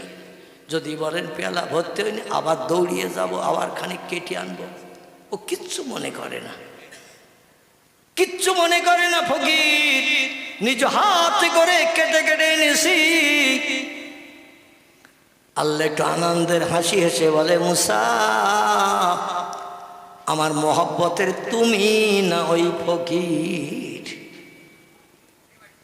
আল্লাহ ডেকে বলছে, মুসা রে, আমার মহব্বতের বান্দা তুমি না ওই ফকির। ও মুসা, একটা জিজ্ঞাসাবাদ করি। মুসা বলে, মা সালাকা ইয়া রব্বি, কি জিজ্ঞাসা করবেন? তোমার গায়ে গোশত ছিল না ছিল না? তোমার গায়ে গোশত আছে না নাই? মুসা বলছে, আল্লাহ আমি তো যুবক, আমার সারা দেহ গোশত ভরা। আল্লাহ বলছেন, তুমি সারা দুনিয়ায় ঘুরে ঘুরে কেন বেরিয়েছো? তুমি আমারে ভালোবাসো, মহব্বত করো, যেটা চাও সেটা দেই। আর আমি আল্লাহ এক পেয়ালা গোশত চাইলাম, তুমি সারা দেশে ঘুরে ঘুরে 3-4 দিন সময় না নিয়ে এক পেয়ালা গায়ে থেকে কেটে আনলে তো দিনের দিন পরের দিন তোমার সঙ্গে আমার দেখা হতো। মুসা বলছে, আল্লাহ জ্বালা যন্ত্রণা হবে, ব্যথা হবে, দগদগে ঘা হবে, এই জন্য আমার বড়ির থেকে কাটেনি, দেখলাম অন্য কেউ দেয় কিনা। আল্লাহ বলছেন, দেশে কেউ? বলে এক ফকির দেশে।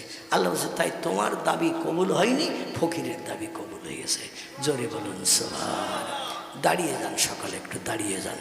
ইয়া নবী,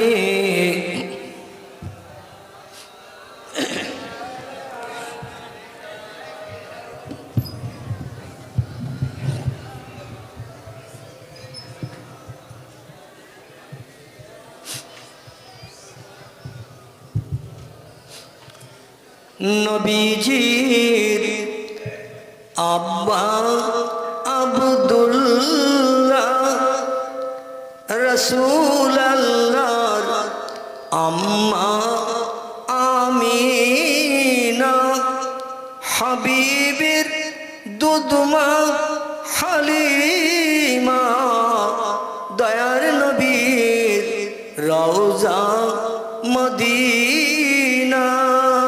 ইয়া নবী সালাম, ইয়া রাসূল সালাম,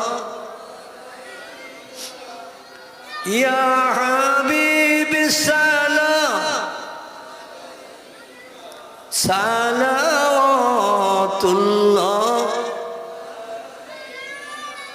बागे इब्राहिम के गुलहिन मलाएक जिसके बुलबुल अपहाय जाते तवक्कुल सलावतुल्लाह अलैका या नबी सलाम या रसूल सलाम या हबीब सलाम सलावतुल्लाह अलैका। সকলে বসে বলেন ইয়া রব্বে সাল্লাম সাল্লাম।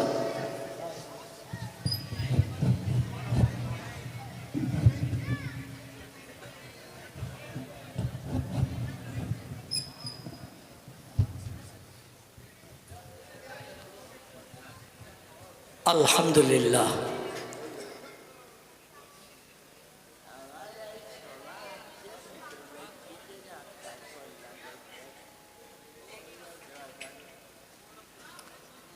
আলহামদুলিল্লাহ। আমি মাজুর, অসুস্থ ব্যক্তি, কম বেশি আপনারা জানেন। শরীরের এখনো পূর্ণ সুস্থতা অধম পেতে পারিনি। চলাফেরা করতে গেলেই আমার গাটা টলে, সাপোর্ট নিয়ে আমার চলতে হয় এবং শরীরে খুব দুর্বলতা এসে গেছে। এখন কথা বলতে গেলে কষ্ট হয়। আপনাদের এলাকায় আমি 3 ঘন্টা 3.5 ঘন্টা ওয়াজ করেছি। আমি স্টেজে বসি তো আর ঘড়ি দেখি না, তো এখন এই অপারেশনের পরে একটু ঘড়ি দেখি। তো আজকের এই লসু টেনে দিলাম আমার বাবাজিকে খুশি করতে যেয়ে। 2 ঘন্টার সময় ছিল আমার, বক্তব্য রাখতে রাখতে 2.5 ঘন্টার উপরে হয়ে গেছে। আল্লাহু আকবার। এখন দোয়া হবে, মানে আর যত সময় যাবে 2.5 ঘন্টার উপরে চলবে। আর বাবাজি খুশি হয়েছে কি অখুশি সেটা আমার জানা নাই। তো যাই হোক, আল্লাহ যদি আবার অধমকে 4 চক্ষের মিলন ঘটান, ইনশাল্লাহ আবার দিন শরীয়তের 2-4 কথা আলোচনা করা যাবে। আমার কথায় যদি কারো অন্তরে ব্যথা, দুঃখ, আঘাত লেগে থাকে, ভাই সন্তানের মতো চোখে আমাকে দেখবেন। আর যদি কোনো ভুল ত্রুটি অপরাধ করে থাকি, আল্লাহ কবে ডাক দেবেন জানি না, একটু ক্ষমা চোখে দেখবেন। পারবেন তো সকলে? আমি মোরারিশার মানুষকে আমি অন্তরের অন্তরস্থল থেকে বলছি, এই এলাকার মানুষদের আমি খুব হৃদয়ের মহব্বতের ভালোবাসি। আপনারা কেমন ভালোবাসেন না বাসেন তা আমি জানি না, তবে আপনাদের এখানকার থেকে আমার লাউদ্দিন ভাই থেকে শুরু করে আরও কয়েকটা ছেলে আমার অসুস্থতা অবস্থায় আমার বাড়িতে দেখা সাক্ষাৎ করতে গিয়েছিল। আমার মেমোরিতে সেটাও এখনও জমা আছে। আলহাজ মাওলানা আব্দুল গফফার সাহেব তিনিও গিয়েছিলেন এবং আরও কয়েকজন গিয়েছিলেন আমার অসুস্থতার সময়। 3 বছর কঠিন রোগে আক্রান্ত হয়ে ঘরের ভিতরে অ্যাটাক ছিল। আল্লাহ একটু বাইরে বার হওয়ার সুযোগ দিয়েছেন। আপনাদের মতো হাজার হাজার মানুষের চোখের পানি এবং দোয়া। ওষুধ আমারে সারায়নি, ডাক্তার আমারে সারায়নি, সারিয়েছেন কে? আল্লাহ সারিয়েছেন। এই রকম ফকির ফাকরা আল্লাহওয়ালা মানুষের চোখের পানির ওসিলা করে। জোরে বলুন একটু সুবহান। আসুন, আমাদের কারো বাপ, কারো মা, দাদা দাদি, আপনজন, আত্মীয় স্বজন যারা অন্ধকার কবর নীরব নগরে আসামে বনে আছে, আমরা আজকের এই মহফিল উপলক্ষ করে তাদের একটু স্মরণ আমরা করব। এজন্য সকলে আমার সঙ্গে দুখানা হাত উঠান। আল্লাহুম্মা আমিন। ইয়া ইলাহাল আলামিন, ইয়া খায়রান নাসিরিন, নাসরুম মিনাল্লাহি ওয়া ফাতহুন করিব, ওয়াবাশশিরিল মুমিনিন, ফাল্লাহু খায়রুল হাফিজিন। আয় আল্লাহ, পবিত্র শাওয়ালের চাঁদ, তাহাজ্জুদের সময় শুরু হয়ে গেছে। আল্লাহ, রাত্র 12টার পরে সময় হলেই তাহাজ্জুদ শুরু হয়ে যায়। ফজরের আযান ধ্বনির আগ পর্যন্ত তাহাজ্জুদের সময় চলে। এই রকম সময়ে দুনিয়ার সব সৃষ্টি দেহের ক্লান্তি দূর করার জন্য বিশ্রামে বাসায় ঘুমিয়ে পড়ে। আমরা আজকের বিছানায় লাথি মেরেছি, বিবি বাচ্চার মায়া ছেড়েছি, ব্যবসা বাণিজ্যের চিন্তা ভাবনা মগজ থেকে দূর করে দিয়ে কোরআনের মজলিসের সৌন্দর্য সেবীদের জন্য গোলাপ ফুলের পাপড়ির মতো আমরা বসে আছি। আল্লাহ, আল্লাহ আমাদের সকলের আশা ভরসাকে কবুল করে নিন। সন্ধ্যার প্রাকাল থেকে সময় পর্যন্ত তোমার কোরআনের আয়াত, নবীজির বাণী, হাদিস শরীফ, আল্লাহ নবী, আম্বিয়া, ওলিয়া উলিয়াদের জীবন আদর্শের যা কিছু আলোচনা হয়েছে আপনি কবুল করে নিন। সে মতো আমরা বাকি জিন্দেগি আমল করে চলতে পারি তৌফিক দান করুন। আয় আল্লাহ, দয়া পরবশ হয়ে যদি কিছু সাদকা দান করেন, কোরআনের ওসিলা করে, হাদিসের ওসিলা করে, দোয়া দরুদ মিলাদ কিয়াম সালামের ওসিলা করে যদি কিছু সাদকা দান করেন, সর্বাগ্রে সোনার মদিনায় নবীজির আরওয়া পাকে পৌঁছে দিন। তামাম খোলাফায়ে রাশিদিন, সাহাবায়ে কেরাম, আজাজে মুতাহিরিন, রাসূলের সকল আউলাদদের কবরে সওয়াব পৌঁছে দিন। বাবা আদম, মা হাওয়া থেকে নিয়ে ঈসা রুহুল্লাহ পর্যন্ত যত নবী আম্বিয়া কবরে কবরস্থ হয়েছে, সকল নবী আম্বিয়া তাদের বিবিদের কবরে সওয়াব পৌঁছে দিন। পিরানি পীর দস্তগীর মহিউদ্দিন আব্দুল কাদের জিলানী হুজুর থেকে নিয়ে এ সময় পর্যন্ত যত ওলিয়া উলিয়া, গৌস কুতুব, নকিব আবদাল, শহীদ সোহাদা, হাজি গাজী, সুফি দরবেশ, ইমানদার মুমিন মুসলমান নরনারী অন্ধকার কবরে যারা ধারাশায়ী হয়ে আছে, তাদের কবরে তোহবা টুকুন পৌঁছে দিন। জানি না আল্লাহ তারা কবরে কেমন হালাতে আছে, যারা আজেবাসে আযাব বন্ধ করে দিন, যারা কবরের স্বস্তিতে শান্তিতে আছে কিয়ামত পর্যন্ত জান্নাতি নাজ নেমত তাদের কবরে বরাদ্দ করে দিন।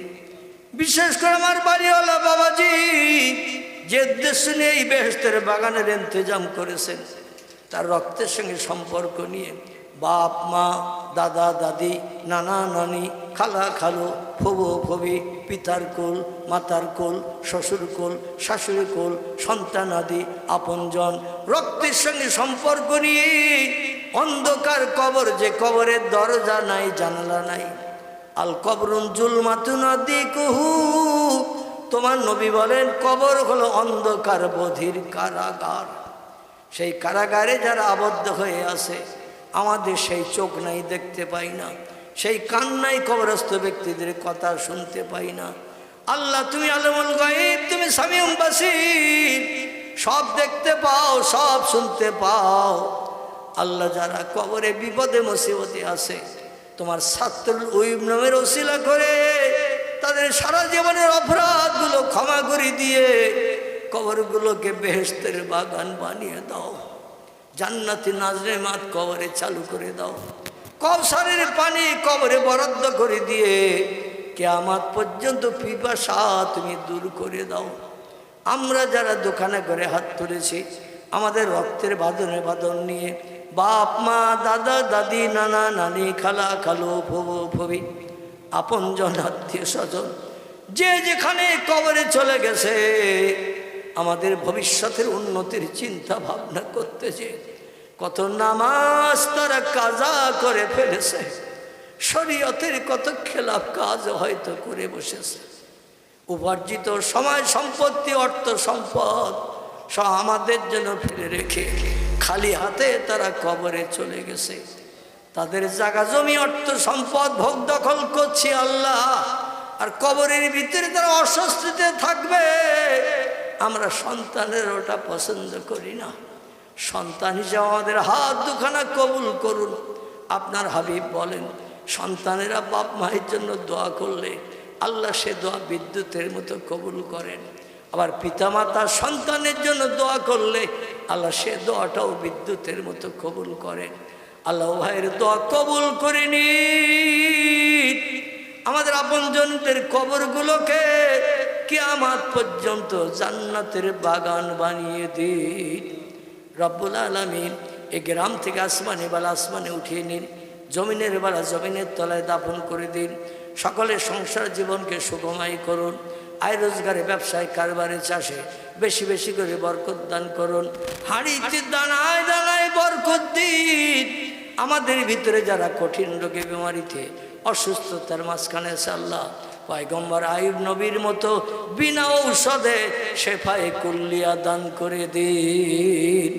রব্বুল আলামিন সুস্থতা জীবনযাপন আমাদের দান করুন। যতদিন হায়াতে বেঁচে থাকি তোমার মহব্বত, তোমার প্রেম, ভালোবাসা, তোমার হুকুমকে বাস্তবে রূপ দান করে চলতে পারি, এ তৌফিক আমাদের দান করুন। এলাহি, এই পৃথিবীর জমিন থেকে আমাদের একদিন চির বিদায় নিয়ে অন্ধকার কবরে হাজিরি দিতে হবে। জানি না কবে কোন দিন আজরাইল আমাদের সামনে সে হাজিরি দেবে। সেদিন আর নয় ছয় চলবে না, কোনো ঘুরঘাট চলবে না। আসবে তো প্রাণ পাখি উড়িয়ে নিয়ে যাবে। আমাদের মরণের দিন জুমার দিন, জুমার রাত কিংবা রমজান মাস নসিব করবেন। যদি তকদিরে না জোটে গো আল্লাহ, আপনার হাবিবের ইন্তেকালের দিন সোমবার, আমাদের কাউকে যেন বঞ্চিত করবেন না। এলাহি, হাসরের মাঠে আপনার হাবিব যেখানে দাঁড়ানো থাকবে, নবীজির পিছনে তামান ধরে আমাদের সকলকে হাসরের মাঠে দাঁড়ানোর তৌফিক দান করবেন। আপনার হাবিব যে জান্নাতের অধিবাসী হবে, ওই জান্নাতের একটা কোনো আমাদের জায়গা দিলে আমরা খুশি হয়ে যাব। আল্লাহ সুবহানা রাব্বিকা রাব্বিল ইজ্জাতি আম্মা ইয়াসিফুন ওয়া সালামুন আলাল মুরসালিন আলহামদুলিল্লাহি রাব্বিল আলামিন। বিহুরমতি হাযিহিল কালিমাতিত তাইয়্যিবা লা ইলাহা ইল্লা